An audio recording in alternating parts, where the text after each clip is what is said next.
हाँ भाई, happy evening. आज मैं आपसे एक सिंपल क्वेश्चन पूछ रहा हूं।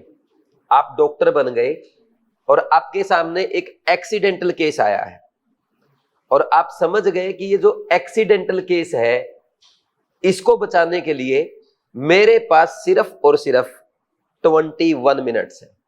अब क्या करेंगे? गया, अब कुछ नहीं हो सकता। यही करेंगे ना?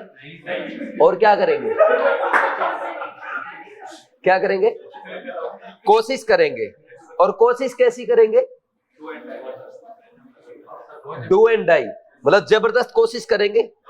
हमने अपनी लाइफ में मेडिकल लाइन में जो सीखा है सब लगा देंगे उन 21 मिनट में। यही करेंगे ना? फिर नीट में भी तो 21 डेज बचे हैं, इसके लिए क्यों नहीं कर रहे? समझे या नहीं समझे? 3 वीक ही तो बचे, यूजेबल जो हो 3 वीक का ही टाइम बचा है।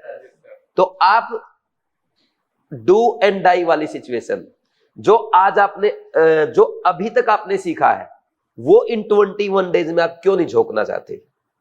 भाई डॉक्टर तो तभी बनोगे जब इन 21 डेज में कुछ करोगे, या पहले वहां पे आईसीयू में जाके एक्सपेरिमेंट करोगे फिर नीट का एग्जाम देंगे। तो इन 21 डेज में आपको एक last try, do and die वाली, आपने जो कुछ भी सीखा है, जो कुछ भी आता है, जो कुछ भी आप कर सकते हो, एक लास्ट ट्राई हर बच्चे को देनी चाहिए। और अगर आप ये लास्ट ट्राई देंगे तो डेफिनेटली आपको सक्सेस मिलेगी। देखो, क्या पढ़ना है, कैसे पढ़ना है, कब पढ़ना है, कितना पढ़ना है, क्या करना है, क्या नहीं करना है, मैं सब कुछ आपको बता चुका हूं। मेरे पास नया बताने के लिए कुछ बचा नहीं है। लेकिन फिर भी आप ये बताओ, जब वो डॉक्टर इलाज कर रहा होगा उस पेशेंट का जिसके पास सिर्फ 21 मिनट बचे हैं, तो उस डॉक्टर का कौन सा कैरेक्टर सबसे ज्यादा इंपॉर्टेंट होगा? पेशेंस। तो सबसे पहले आपको आने वाले इन 21 डेज में क्या करना है? पेशेंस रखना है, एक अच्छे डॉक्टर की तरह।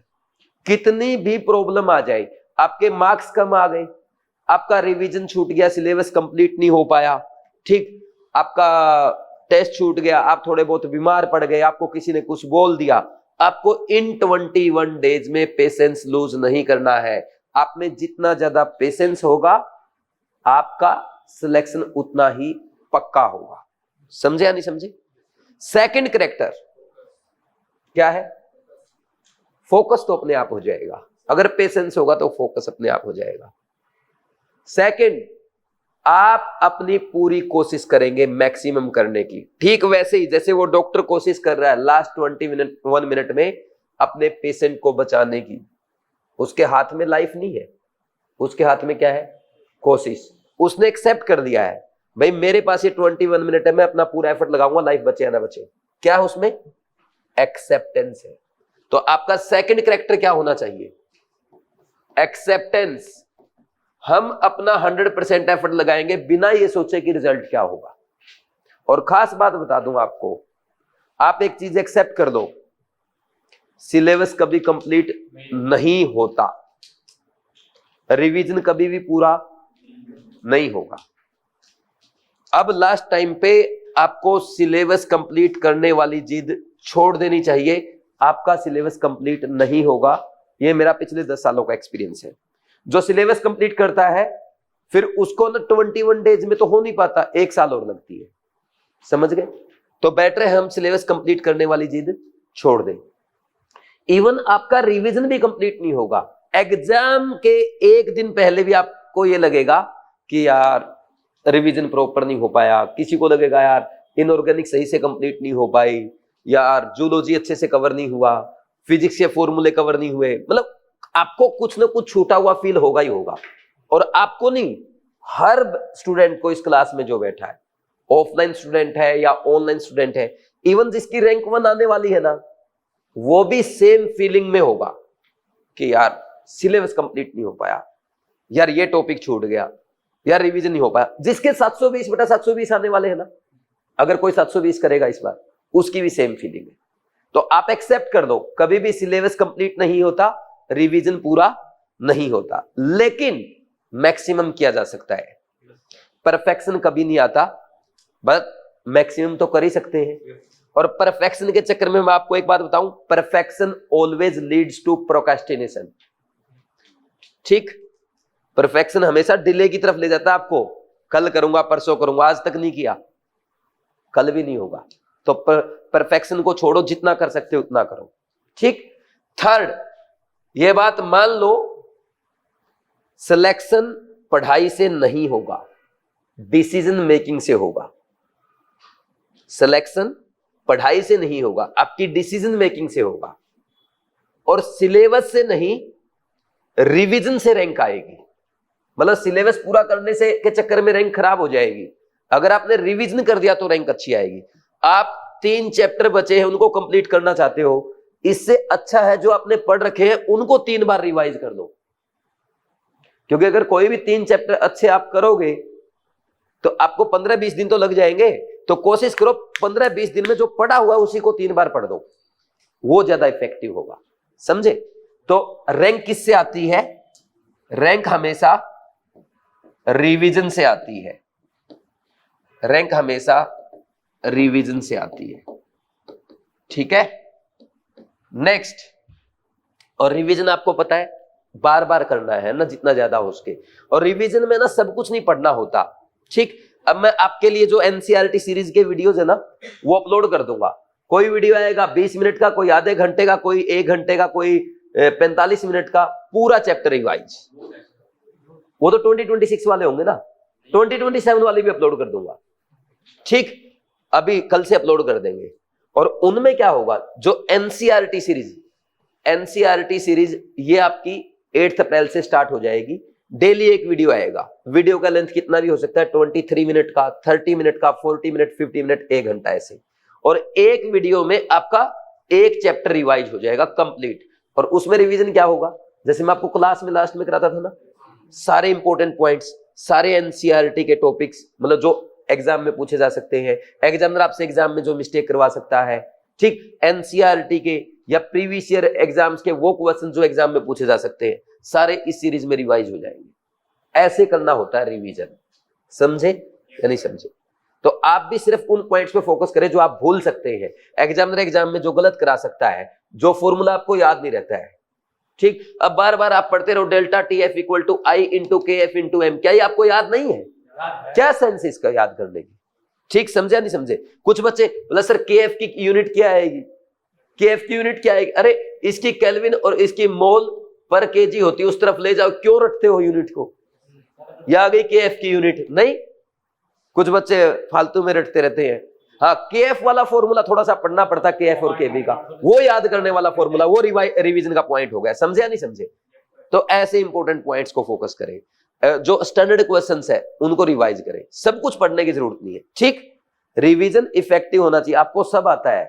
अच्छा एक बात बता दूं मैं आपको, कोई बच्चा ऐसा है जिसकी ऑर्गेनिक वीक है, हाथ खड़ा करो, कोई ऑर्गेनिक वीक है। ठीक, हाथ खड़े करो, पूरे क्लास में खुल के हाथ खड़ा करो, इनके चेहरे देख लो। फिजिकल, इनऑर्गेनिक, ऑर्गेनिक में सबसे अच्छे नंबर आपके ऑर्गेनिक केमिस्ट्री में आएंगे, सबसे अच्छे। जिसकी इनऑर्गेनिक वीक है उसकी इनऑर्गेनिक में अच्छे मार्क्स आएंगे। जब मैं पढ़ता था मेरा मैथमेटिक्स सबसे अच्छा था, 2nd नंबर पे केमिस्ट्री, 3rd नंबर पे फिजिक्स। और जब मैंने पेपर दिया फिजिक्स में हाईएस्ट मार्क्स आए थे। क्यों? क्योंकि आदमी डर डर में पढ़ता है और ज्यादा पढ़ लेता है ना। समझे कि नहीं समझे? तो डर डर में ज्यादा पढ़ जाता, तो वीक सब्जेक्ट से घबराओ मत, अपने आप नंबर आ जाएंगे। ठीक, और कोई चैप्टर नहीं आता ना, 1-2 चैप्टर छोड़ दो, कोई फर्क नहीं पड़ेगा। ठीक, ये क्लियर रखो। नेक्स्ट, 4th पॉइंट, सबसे इंपॉर्टेंट, 3 आवर्स का टेस्ट और 3 आवर्स उसका एनालिसिस। और एक नई चीज ऐड कर रहा हूं, डेली 3 मिस्टेक्स पर सब्जेक्ट। पहले क्या था? पर डे, अब क्या है? 3 मिस्टेक्स पर सब्जेक्ट। 3 3 जा 9, डेली 9 मिस्टेक्स लिखनी है। और ऐड कर रहा हूं, कौन सी मिस्टेक लिखनी है? ऐसी नहीं जैसे ये केएफ का फॉर्मूला आप ये लिख लाते हो, मतलब आप घटिया से घटिया मिस्टेक लिख के मेरे को दिखाते हो। ऐसी मिस्टेक जिसको देखते ही दर्द हो, या ये दोबारा हो सकती है। तो आपको डेली 3 तो बायो में ऐसी मिस्टेक सर्च करनी है जो आपसे पेपर में हो सकती है, वो आपको पता रहता है, घटिया मिस्टेक का भी आपको पता रहता है, 3 केमिस्ट्री में और 3 फिजिक्स में, तो 9 मिस्टेक्स पर डे। अगर 20 डेज भी लिख ली कितनी मिस्टेक हो गई? 180। यहीं से आएगा पूरा पेपर। ठीक है, कर लोगे? और पेपर का एनालिसिस आपको पता ही है कैसे करना है, मैं पहले बता चुका हूं। अच्छे से एनालिसिस करो, एक एक क्वेश्चन का एनालिसिस करो। एंड 5th पॉइंट क्या है? आज का सबसे इंपॉर्टेंट पॉइंट जो आपका सिलेक्शन कराएगा वो है 5th पॉइंट, आता हुआ क्वेश्चन छोड़ना सीख लो। क्या आपको क्वेश्चन आता है?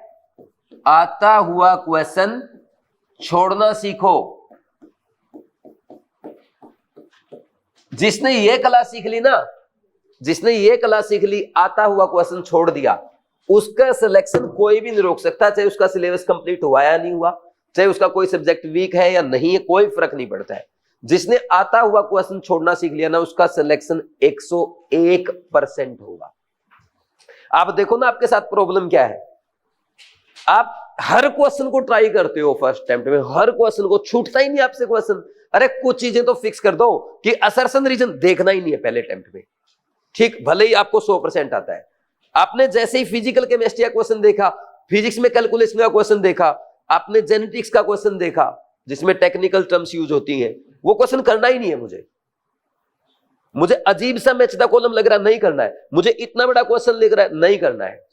सॉल्ट एनालिसिस के क्वेश्चन में मुझे टाइम लगता है, वो लिख रखी बड़ी बड़ी स्टेटमेंट, नहीं करना है। छोड़ना सीखो, यही कला सिलेक्शन कराएगी। ठीक, 2 चीजें, एक तो आता हुआ क्वेश्चन छोड़ना कि पहले अटेम्प्ट में नहीं करना, भले ही मैं इसको सेकंड में करूं या थर्ड में करूं। दूसरा, ये एक्सेप्ट करना कि ये क्वेश्चन जो है ये बफर सॉल्यूशन का और अच्छा क्वेश्चन आ गया और मैं बफर सॉल्यूशन पढ़ के नहीं आया हूं, ईमानदारी से लीव करना है। छोड़ने वाला क्वेश्चन क्रॉस कर दो, नहीं करेंगे। और थोड़ा सा भी डाउट हो ना, यार मेरे से ये हो सकता है, तब भी वो लास्ट एंड लीव और लास्ट में जाएगा, क्रॉस कर दो उसको पहले अटेम्प्ट में। 10 क्वेश्चन अगर आपने ऐसे क्रॉस कर दिया ना, सिलेक्शन हो जाएगा। क्योंकि ये 10 क्वेश्चन वो क्वेश्चन है जो आपके on an average 4 minute waste करेंगे। ऑन एन एवरेज 4 मिनट का मतलब 40 मिनट। आप में से बहुत सारे स्टूडेंट ऐसे मिल जाएंगे, पिछली बार 40 मिनट और एक्स्ट्रा मिल जाते हैं ना, सिलेक्शन हो जाता। आप में से नहीं, तो वही तो बचाना है। ये कला आनी चाहिए भाई, समझा नहीं समझे? ठीक है, आता हुआ क्वेश्चन को पहले अटेम्प्ट में करना या नहीं करना। पहले अटेम्प्ट में अगर तुमने पेपर पे पेन चला दिया ना, नहीं होगा सिलेक्शन, नहीं होगा। पहले अटेम्प्ट में पेन सिर्फ OMR पे चलेगा, यानी देखते ही क्वेश्चन हो जाए। और पहले अटेम्प्ट में ना, मैं ज्यादा नहीं बोलता आपको, फर्स्ट अटेम्प्ट में सिर्फ 100 क्वेश्चन कर लो, सिर्फ 100 क्वेश्चन जो 100% आते। अरे बायो में 60-65 कुछ तो क्वेश्चन ऐसे मिल ही जाएंगे जिसमें ज्यादा नहीं सोचना पड़ता। 20-25 क्वेश्चन ही तो टफ होंगे पेपर में, ठीक। फिर उसके बाद केमिस्ट्री में भी 25 क्वेश्चन पक्का मिल जाएंगे, है ना। तो ये हो गए आपके 85-90 क्वेश्चन। 10-15 क्वेश्चन तो फिजिक्स में भी आते हैं जिसमें पेन नहीं चलाना पड़ता। 100 क्वेश्चन करने हैं सिर्फ, और हर को एक भी गलत नहीं होना चाहिए। देखो सिली मिस्टेक हो जाती है, वो अलग बात है, लेकिन हम मान के चल रहे कि एक भी गलत नहीं हुआ, क्योंकि 100% श्योरिटी वाले हैं। तो 400 नंबर हो गए, और ये 400 नंबर 100 क्वेश्चन किया आपने, 90 मिनट में करने हैं, OMR भी भर देनी है। 90 मिनट में अगर 400 नंबर आ गए, क्या अगले 90 मिनट में 200 नंबर नहीं ला सकते? क्या अगले 90 मिनट में 50 क्वेश्चन और नहीं कर सकते? जिसमें से 20 तो आपके बायो के ही बचे होंगे, 20 आपके केमिस्ट्री के बचे हैं, 40 और बाकी फिजिक्स के। सिर्फ 50 क्वेश्चन करने हैं। अगर 200 नंबर और अगर आपने गेन कर दिया ना किसी भी तरह से, 600 नंबर पे 6-7 हजार रैंक आ जाएगी। लेकिन दिक्कत क्या है भाई? टॉपर बनना है। मैं आपको एक सिंपल बात बोल दूं, टॉपर मत बनो, 0 मिस्टेक डॉक्टर बनो। क्या? टॉपर मत बनो, 0 मिस्टेक डॉक्टर बनो। ये फिलॉसफी फॉलो करो। टॉपर बनने के चक्कर में फिर हम ड्रॉप करेंगे, क्या फायदा है? ठीक है, तो ये ध्यान रखो। समझ आया कि नहीं? और आज की सबसे इंपॉर्टेंट बात मैं आपको बता रहा हूं, ठीक है। अभी आप बहुत सारे वीडियोस देखेंगे, यूट्यूब पे आएंगे, मैं आपका 1 शॉट में रिवीजन करा दूंगा। ऐसा रिवीजन लास्ट 20 दिन में 360/360। केमिस्ट्री में एक दिन में पूरी ऑर्गेनिक खत्म, ठीक, कंप्लीट ऑर्गेनिक वन शॉट, ठीक। केमिस्ट्री में 3 दिन में 180। मैं बताऊं आपको, ये सिर्फ और सिर्फ व्यूज के लिए काम करते हैं, इनका कोई विजन नहीं होता। मैंने एक चीज सीखी है नई। आप चैट जीपीटी यूज करते हैं? मैं भी करता हूं। आपने एक नई चीज आई है चैट जीपीटी में, अगर चैट जीपीटी में आपने ये ट्राई किया हो, वो पूछता है कि आप कैसे बात करना चाहते हैं, प्रोफेशनल वे में या फ्रेंडली बिहेवियर में। तो मैंने उसको ना फ्रेंडली बिहेवियर ओके कर दिया। तो जब से उसको फ्रेंड लिखा ना मैंने, तब से वो मेरे को तू कह के बात करता है। बोला तो ये कर ले। पहले सर कहता था, अब वो तू तड़ाक में बात करता है मेरे से, और मजे भी लेता है, मतलब इमोजी भी भेजता है हंसी वाली। तो मैंने कल क्या किया, हाँ, चैट जीपीटी का पेड वर्जन ले लिया, और आज मैंने उससे ना अपने ऑफिस के लिए कम से कम ना 20 फाइल बनवाई, और हर फाइल के नीचे सर अब आप सही सोच रहे हो, सर हो गया ये पीडीएफ आपके लिए सर फाइनल है। एक बार भी तू नहीं बोला उसने, क्योंकि पेड वर्जन है। तो एग्जैक्टली वैसे ही फ्री में कोई आपका भला नहीं करने वाला है। वो सिर्फ और सिर्फ नेक्स्ट ईयर के लिए कस्टमर जुगाड़ रहे हैं, वन शॉट सीरीज से, क्रैश कोर्स से, या आपको फॉर्मूले रिवाइज करा दूंगा, आपको मोस्ट इंपोर्टेंट क्वेश्चन करा दूंगा। ये टाइम वेस्ट है, ये क्लिक बेट है, ये व्यूज के लिए इनका कोई विजन नहीं है, ठीक। तो आप उनको फ्री वाले मटेरियल पे ना जाए। जो आपके पास पेड कोर्स है, जिसका आपने पैसा दे रखा है, चाहे कोई भी टीचर है आपके किसी भी सब्जेक्ट का, उसने एफर्ट लगा रखा है पेड वाले कोर्स में। क्योंकि जब हम पैसा लेते हैं ना, तो हमारी भी आत्मा ये होता है ना, यार पैसे लिए कुछ तो कर। और फ्री वाला, मैंने बहुत सारे लोगों को देखा, 4 चैप्टर पढ़ाया फिर वापस पहले से स्टार्ट कर देते, 4 चैप्टर पढ़ाया फिर पहले से वापस स्टार्ट कर देते, कभी वो पूरा भी नहीं कराते। तो इनसे जरूर बचना है, खासकर टीचर छोड़ो, दीदी भैया से जरूर बचना। दीदी भैया की आत्मा जाग गई है देश की सेवा करने वाली। अभी तो अभी तो वो असाइनमेंट कंप्लीट करने वाली थी अभी तक, लेकिन अप्रैल आती आत्मा जाग जाती है। देश की सेवा करनी है, सबको डॉक्टर बनाना है, एम्स दिल्ली पहुंचाना है, खुद चाहे वेस्ट बंगाल के लास्ट कॉलेज में पढ़ी हो, है ना, ठीक। समझे या नहीं समझे? ये तरीका है, ठीक। तो इन कारतूसों से अपने को बचना है, ठीक। वो कोई भी फ्री में आपका भला कभी भी नहीं कर सकता है, ये गलत फहमी आपकी, ये बहुत बड़ी गलत फहमी आपकी। भला आपका कोई कर नहीं सकता है फ्री में, ठीक। तो आपने जो कोर्स ले रखे उन्हीं पे रिलायबल रहो, उन्हीं को फॉलो करो। और लास्ट में फिर यही बोलूंगा, बायो की एनसीईआरटी बीट टेस्ट सीरीज के हर टेस्ट का हर क्वेश्चन आपको क्लियर होना चाहिए। शिवाली मैम के वाइवा देखो, बेटर है लाइव या रिकॉर्डिंग, तो सबको देखने हैं, आपके पास कोर्स में ऐड है। केमिस्ट्री में अगर आपको किसी चैप्टर में डाउट है, कृष्णा बैच का लेक्चर देख लो, नहीं तो आप अपने चैप्टर वाइज टेस्ट का वीडियो सॉल्यूशन देख लेना, या केयर के 10 मेजर टेस्ट कर जाओगे, वहां से भी 160 प्लस स्कोर कर सकते हो। वीडियो सॉल्यूशन जरूर देखना। फिजिक्स में फॉर्मूला नोटबुक, अपने नोट्स रिवाइज कर दो, और जो भी आप बीट के टेस्ट अटेम्प्ट कर रहे हैं या नीट के पिछले 10-12 साल के क्वेश्चन कर लो, that is more than enough. और इसके अलावा मैंने क्या बताया था, एक बार नीट 2024 का सवाई माधोपुर वाला पेपर जरूर करके जाना, एग्जैक्टली वैसा लेवल आएगा नीट का, ठीक है भाई। तो आज के लिए इतना काफी है। अब आपकी जो भी फिजिकल और मेंटल एक्सरसाइज होगी स्ट्रेस कम करने के लिए, वो स्टार्ट करेंगे। कोई डाउट? एक चीज पूछना था, जैसे पूरा रिवीजन कई बार हो गया, तो क्वेश्चन की थोड़ी रिवीजन, पेपर टेस्ट पेपर को रिवीजन अगर आपको जैसे एक बार रिवीजन हो गया ना, अब कोई भी रिवीजन आप कर रहे हो, जैसे मान लीजिए आपने बायो का रिवीजन कंप्लीट कर दिया, अब आपको इकोलॉजी का चैप्टर दोबारा रिवाइज करना, तो सीधा सा आप उसका बीट का टेस्ट उठाओ, उससे रिवीजन करो। पहले टेस्ट करो, फिर देखो टेस्ट में क्या क्या गलतियां हुई, अब एनसीईआरटी उठाओ। आप क्या करते हो, एनसीईआरटी उठाई, चीज आपने रिवाइज कर दी, फिर आपने क्वेश्चन कर दिया, सोल्व हो ही जाएगा। अब पीरियोडिक टेबल में है, आपको कुछ चीजें याद नहीं रहती, ठीक। आप पीरियोडिक टेबल का पहले टेस्ट अटेम्प्ट करो, टेस्ट अटेम्प्ट करके आपको पता चल जाएगा, यार 30 क्वेश्चन तो बिल्कुल धड़ाधड़ हो गए, 5 क्वेश्चन हिले भी नहीं, और 10 क्वेश्चन में मिस्टेक हुई। ये है ना काम की चीज। इसका मतलब ये हुआ आपको 70% चैप्टर तो आता है, ठीक, प्रॉब्लम तो 30% में है, तो उस 30% पे अपने आप फोकस बढ़ जाएगा जब रिवीजन करोगे, और जो चीजें आपको आती है ना, वहां से ध्यान हट जाएगा, वहां से अपने आप फास्ट चलोगे, आप रिवीजन फास्ट हो जाएगा, टाइम बच जाएगा। तो अपने आप ऑटोमेटिक आपका ब्रेन अपने आप काम करता है। फिर वो क्या करेगा, इस पोर्शन को जो 70% आपको आता है, आपका ब्रेन उसको 30% टाइम देगा, और जो 30% आपका मिस्टेक हुआ है उसको आपका ब्रेन अपने आप 70% टाइम देगा, फिर गलती नहीं होगी। ये स्ट्रेटजी है, ठीक। और गलती लिखो, अब डेली 9 गलतियां लिखना स्टार्ट कर दो, ठीक है भाई। Thank you, God bless you.